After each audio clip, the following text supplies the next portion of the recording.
Area dealing with a lot of destruction tonight, the village of Blowing Rock, south of Boone. That area, we know, a popular destination, especially during the fall. WFMY News 2's Taylor Leverett joins us live there with a look.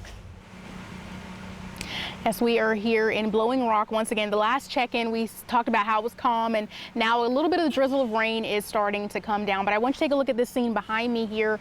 As you can see, a downed power line just snapped into two, as well as some downed trees.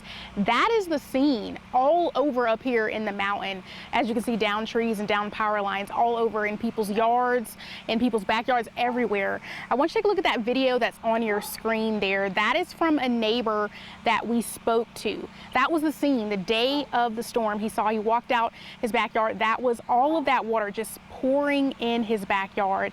He describes how a part of the road that was actually above his home actually broke apart and barely missed his house as it rolled down the hill. There was a mudslide, fell into the drain, and then that stopped everything up, so the water just poured just like a waterfall in the backyard. It was unbelievable. It was like a river. You couldn't have stood in it. It'd knock you down. And the video you see there is the aftermath of his yard. It's just a muddy mess full of debris, grass, and leaves.